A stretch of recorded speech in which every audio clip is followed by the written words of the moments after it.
আজ আমাদের ডেস্টিনেশন ছিল পার্ক স্ট্রিটের অ্যালান পার্ক। তার জন্য ট্রেনে করে সোজা চলে আসলাম দমদম, আর দমদম থেকে মেট্রো করে সোজা চলে আসলাম Park Street. Hello guys, welcome to our new blog. আর তোমরা দেখছো 1 2 3 4 5 স্পেশালি ব্লগার। আর তোমরা যার জন্য তার জন্য আমি জয়, আর আমার সাথে আছে সোনালি। মেট্রো থেকে বেরোনোর পর তোমরা এই ব্রিজটা দেখতে পারবে, আর এই ব্রিজটার অপোজিটে যে রাস্তা দেখছো আই লাভ কলকাতা, এই আই লাভ কলকাতার এই রাস্তা দিয়ে সোজা কিছুক্ষণ হাঁটলেই আমাদের পড়বে সেই বিখ্যাত অ্যালান পার্ক, মানে যেটা 25শে ডিসেম্বর অন্যতম মাত্রা এনে দেয় পার্ক স্ট্রিটের বুক। 25শে ডিসেম্বরের সাথে সাথে নিউ ইয়ারের সেলিব্রেশন পার্ক স্ট্রিটের বুকে যেন অন্যতম ফেমাস। আর ডিসেম্বর মাসে পার্ক স্ট্রিট যদি একবার না আসো তাহলে সত্যিই তোমরা খুব মিস করছো। আর আমরাও এখানে যাওয়ার জন্য প্রথমে রাস্তার সবুজ সিগন্যাল থেকে ক্রস করে নিলাম, তারপর ফুটপাথ দিয়ে যেতে যেতে কি সুন্দর সুন্দর ক্রিসমাস টুপি আর ক্রিসমাসে অনেক জিনিস দেখতে লাগলাম। আমরা 20 টাকার বিনিময়ে এই টুপিটা কিনে নিলাম, আর সোনালি মাথায় পরে আমরা আবার হাঁটতে লাগলাম অ্যালান পার্কের দিকে। 25শে ডিসেম্বর আসতে এখনো কিছুক্ষণ বাকি, কিন্তু এখানে এসে একবারও বোঝা যাবে না যে 25 ডিসেম্বর আসেনি। মনে হচ্ছে এখনই কলকাতা মুখর উৎসবে ভরে উঠেছে এই পার্ক স্ট্রিট। চারপাশটা শুধু একবার দেখো, মানে এই রাস্তাটায় এত সুন্দরভাবে সাজিয়েছে, মানে তোমরা নিজের চোখে না দেখলে বুঝতে পারবে না। মানে চারপাশে একদম মানে যে সাদা চাদরে মুড়ে দিয়েছে। আর এই যে রাস্তাটা দেখতে পাচ্ছ, এই রাস্তাটা হয়তো 31 ডিসেম্বরে বা 25শে ডিসেম্বর হয়তো খুলে দেবে জনসাধারণের জন্য, কিন্তু এখন গাড়ি ঘোড়া চলছে। আর আমরা ঠিক রাস্তার উপরে তোমরা দেখতে পাচ্ছ কি সুন্দর সান্তা ক্লজ দাঁড়িয়ে আছে, তার লাইটিংগুলো কিন্তু অসাধারণ লাগছে।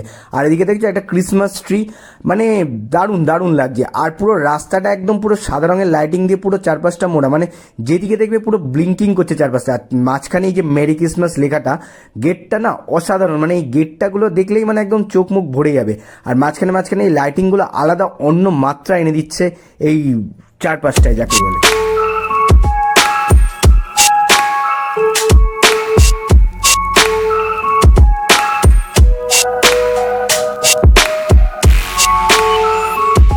এই জায়গাটা দেখো না অপূর্ব লাগছে, চারপাশে সাদায় মোড়া লাইটিং, আর মাঝখান দিয়ে গাড়িগুলো যাচ্ছে, মানে যা দেখে লাগছে না দৃশ্যটা একদম। আর মাঝখানে একটা ছোট্ট সান্তলা উপরে ঝুলে আছে, কি সুন্দর ব্লিঙ্কিং করছে। আর তার পাশে অসংখ্য স্টার ঝুলে আছে, কতগুলো বেল ঝুলে আছে, স্টারগুলো কি সুন্দর করে ব্লিঙ্কিং করছে। আর ঠিক তার রাস্তার অপোজিটেও আরেকটা স্টারের লাইটিং দিয়েছে, সেটাও ব্লিঙ্কিং করছে। আর তোমরা রাস্তায় যেতে যেতে না এরকম সুন্দর সুন্দর অনেক ছোটখাটো দোকান দেখতে পারবে। আর রাস্তায় এত ভিড়, সেই ভিড় দিয়ে টপকাতে টপকাতে আমরা আরেকটা জিনিস দেখলাম, একটা বিশাল বড় একটা তোমার ক্রিসমাস ট্রি তৈরি করেছে। আর তার চারপাশটাও কি সুন্দরভাবে সাজানো, মেরি ক্রিসমাস লেখা। আর পাশে কতগুলো হরিণ, সেগুলো মাথা উঁচু করে দাঁড়িয়ে আছে। আর ক্রিসমাসের ঠিক নিচে কি সুন্দর কতগুলো গিফট দেওয়া আছে। আর এরপরেই দেখালো আমাদের সাথে এক সান্তার, সেই সান্তার সেলফি তুলতে ব্যস্ত।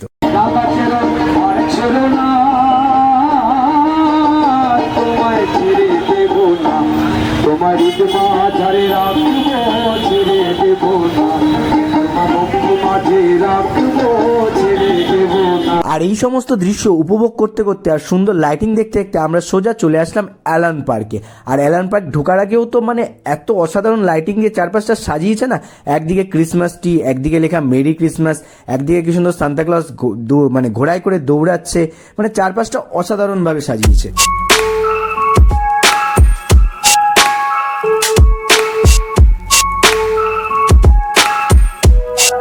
24শে ডিসেম্বর চারপাশটা দেখে কিন্তু একদমই মনে হচ্ছে। আর আমরা এখন কোন জায়গায়? পার্কস্ট্রিটের সেই জায়গায় যার জন্য সবাই এখানে আসে, সেই অ্যালান পার্কের সামনে। আর অ্যালান পার্কের সামনেই একটা মাদার টেরিজার একটা মূর্তি আছে, সেই মাদার টেরিজার মূর্তিটাকেও খুব সুন্দরভাবে সাজিয়েছে, চারপাশটা স্টার দিয়ে আর সাদা রঙের লাইটিং দিয়ে মোড়া। আর স্টারগুলো কি সুন্দরভাবে ব্লিঙ্কিং করছে, মানে অসাধারণ লাগছে দেখতে। আর এরপরে আমরা অ্যালান পার্কের ভিতরে ঢুকে গেলাম। আর অ্যালান পার্কের ভিতরে ঢুকেই ফার্স্টে এই জায়গাটা আমরা দেখলাম, এই জায়গাটাও বেশ লাইটিং দিয়ে, বেল দিয়ে, স্টার দিয়ে খুব সুন্দরভাবে সাজিয়েছে। আচ্ছা, পাশ দিয়ে জল পড়ছে, মানে দূর থেকে না অপূর্ব লাগছে। আর তারপরে মেইন জায়গা, মানে এই গেটটা না অসাধারণ। গেটটা পুরোটাই সবুজ লাইটিং দিয়ে পুরো ঘেরা, তার চারপাশে পুরো কি সুন্দর স্টার দিয়ে সাজিয়েছে। আর স্টারগুলো বেশ ব্লিঙ্কিং করছে, দূর থেকে না আমার দারুণ লাগছে। আর পাশ দিয়ে একটা প্রোগ্রাম হচ্ছে বলে এই ভাইগুলো কি সুন্দর নাচতে নাচতে আস্তে আস্তে করে এই প্রোগ্রামের ভিতরে এবার আস্তে আস্তে ঢুকবে, মানে সেটাও দেখতে না দারুণ লাগছে বেশ, তাদের নাচগুলো আর এন্ট্রিগুলো।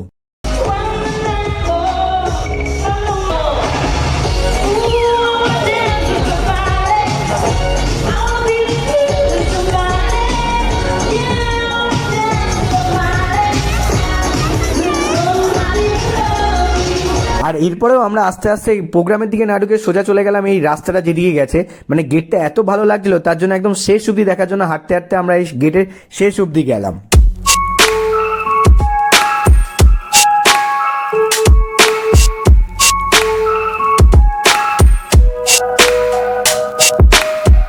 এরপরেই ঠিক পাশে আইডিয়ালগুলোর মাধ্যমে দেখাচ্ছে আমাদের গড জিসাসের যে জন্ম হচ্ছে গোয়ালঘরে, সেটা বেশ সুন্দরভাবে এখানে দেখিয়েছে।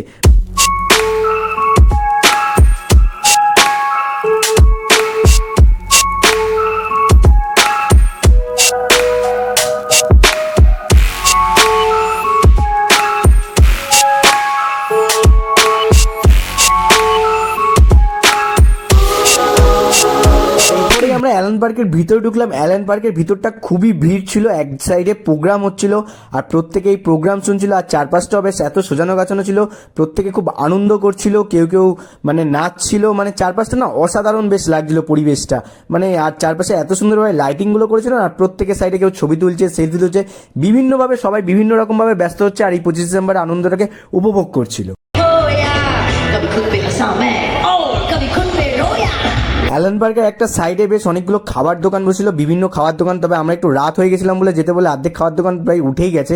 তবে এখানে ফিশ ফ্রাই পাচ্ছে হয়েছিল 2 পিস 200 টাকায়, আর এক সাইডে আরও বিভিন্ন রকম খাবার নাম দেখছিলাম, তবে ভিড় ছিল বলে আমরা সেই জায়গাটা গেলাম না। আমরা তোমাদের এই সাইডটি দেখলাম, তোমরা যদি অ্যালান পার্কে এসে খাওয়ার ইচ্ছা থাকে এখান থেকে অবশ্যই খেতে পারো। আর এই পাশে একটা ওয়েস্ট বেঙ্গলের একটা মানে গভর্নমেন্ট থেকে, পশ্চিমবঙ্গ বন উন্নয়ন থেকে বিভিন্ন রকম শিল্পকলা এখান থেকে ফুটিয়ে তুলছিল, এগুলো বিক্রি হচ্ছিল এখানে। আর আরেক সাইডে আবার সান্তাক্লজ সাজিয়ে বেশ জায়গাটা বেশ সুন্দরভাবে সাজিয়েছিল। আর এইভাবে আমাদের অ্যালান পার্ক ঘোরা হয়ে গেল। এবার অ্যালান পার্ক থেকে আমরা বেরিয়ে গেলাম। অ্যালান পার্ক থেকে বেরোনোর পরেও লোকে লোকারণ্য, মানে চারপাশটা এত সুন্দরভাবে সাজিয়ে লোকে ছবি না তুলে যেতে পারে, তাই প্রত্যেকে নিজের ছবি তোলার জন্য, প্রত্যেকে সেলফি তোলার জন্য এখানে ব্যস্ত ছিল। আর এরপর আমরা অ্যালান পার্ক থেকে বেরিয়ে পর আমাদের উদ্দেশ্য ছিল কিছু খাওয়া। স্ট্রিট মেট্রো থেকে অ্যালান পার্কটা দূরত্বটা অনেকটাই, প্রায় 10 থেকে 12 মিনিট, তাই এতক্ষণ হেঁটে হেঁটে আমাদের পেটের সত্যি অবস্থা খারাপ। আর এরপরে চলে আসলাম হট কাঠি রোলে, সেখানে 75 টাকার বিনিময়ে 2টো চিকেন এগ রোল আমরা কিনে নিলাম। দেবে না আমাকে চিকেন রোল? দেবে না? সত্যি দেবে না চিকেন রোল? আমি দাঁড়িয়ে আছি চিকেন রোল খাওয়ার জন্য। সত্যি দেবে না? তা আমাদের অ্যালেন পার্ক ঘোরা শেষ, এখন আমাদের বাড়ি যাওয়ার পালা। আর অ্যালেন পার্কটা ঘুরলাম যে তোমাদের কেমন লাগবে সেটা অতি অবশ্যই কমেন্টে জানিও। আর ভিডিও ভালো লাগলে লাইক, শেয়ার, সাবস্ক্রাইব মাস্ট। আর দেখা হচ্ছে তোমাদের সাথে পরের ভিডিওতে। আর হ্যাঁ, পাশের বেল আইকনটা টিপতে কিন্তু ভুলো না আমাদের সব ভিডিওর নোটিফিকেশন পাওয়ার জন্য। তা আজকের জন্য টাটা, বাই বাই।